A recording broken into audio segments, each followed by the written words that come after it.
Welcome to the Daily Horror Habit Podcast. I'm your host, Jay Krieger, bringing you daily reviews of currently streaming horror movies for your twisted pleasure. Be aware that these reviews may include mild spoilers. And as always, I hope you enjoy. Listen, here at Daily Horror Habit, we talk horror, but we also talk about movies and series that fall underneath the wide umbrella of horror-adjacent entertainment. This may mean a particular work is not a traditional horror film or series, or even scary for that matter, but it certainly borrows elements from the genre. So I get how you might be skeptical of a review of a Star Wars series that's known for its adorable puppetry and its Western aesthetic, but trust me, The Mandalorian Season 2 premiere is a full-blown creature feature spectacle, and it is very much worthy of your time. This past week, we saw the return of Disney Plus's Hall of Fame caliber Star Wars series, The Mandalorian, for its second season. Following Mando, a Mandalorian warrior and bounty hunter who's tasked in Season 1 with reuniting the kid, aka Baby Yoda is affectionately referred to by the internet, with his own kind. Mando's search for other Mandalorians to aid him in locating the kid's species takes him to good old Tatooine of all places. Once arriving on Tatooine, Mando learns that the Mandalorian rumored to live there is an imposter, a self-imposed marshal of a small mining village who dons the Mandalorian armor. This is significant for two reasons. We get an excellent cameo from everyone's favorite cowboy Timothy Oliphant the God. The Marshal's Mandalorian armor will be familiar to any Star Wars fan, as it originally belonged to none other than Boba Fett. Moments before Mando and the Marshal gun one another down, as is Mando's duty to return the armor to his guild, the entire mining village is shaken by a violent earthquake. But as is usually the case with the Star Wars universe, something fantastical is afoot.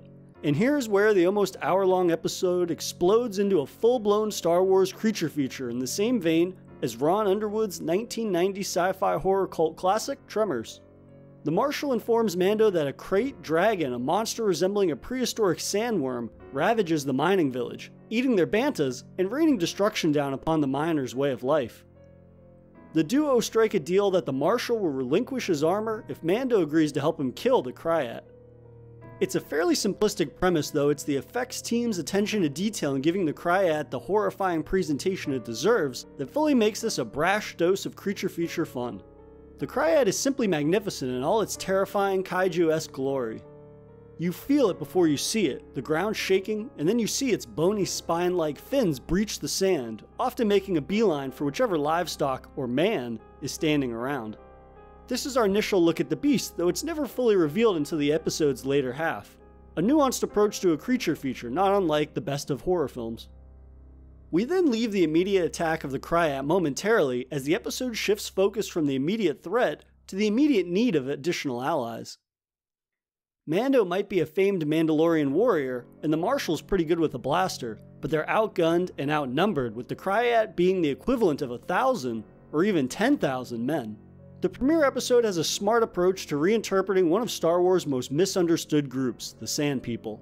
Often portrayed in the films as mindless savages, with the original film certainly echoing serious colonist portrayals of indigenous people, and yet just before a fight breaks out, Mando opts for the path of least resistance and breaks bread, rather than blaster fire, with a group of Sand People. This portrayal of a multicultural Mando knowing how to speak their language shows he isn't just a brute with a gun, but has a versatile bag of tricks up his sleeve other than wrist-mounted rockets. He acts as the mediator between the Marshal, representing the miners, and the Sand People whom have had battles in the past. This neutral approach is at the core of a Western, the gunslinger who is impartial to sides so long as he gets what he wants, yet his respect for honor, by simply not gunning the Marshal down and taking the armor for himself, speaks to his strengths as a protagonist. Also, it stops the episode from being a whopping 10 minutes long.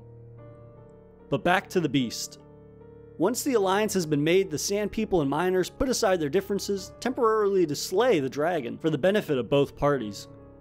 The beast slumbers within a massive cave that the Sand People often supply with bantas, so as it will sleep longer, staving off the next inevitable attack on one of their camps.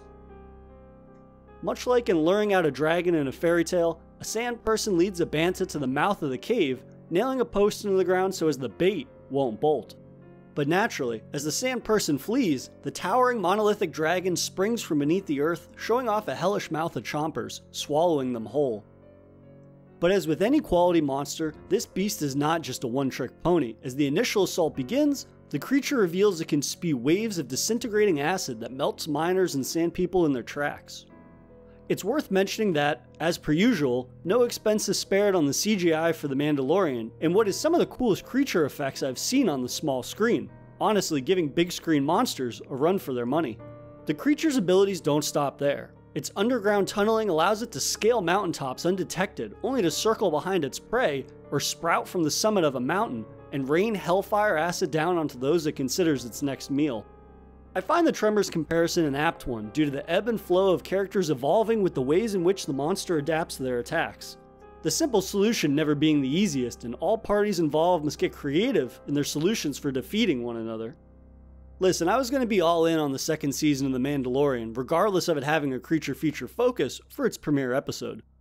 This is just a cherry on top that makes my horror heart happy and hopeful that Star Wars leans in this direction more so in the future. The universe is ripe with horror-adjacent storytelling potential in ways that few are, and the Season 2 premiere proves that in splendid fashion. And that'll do it for another episode of Daily Horror Habit. I'll see you guys tomorrow for more daily horror movie reviews. If you enjoyed this episode, please subscribe to Daily Horror Habit on your preferred streaming service and follow @Daily Horror Habit on Instagram and @Daily Horror Pod on Twitter.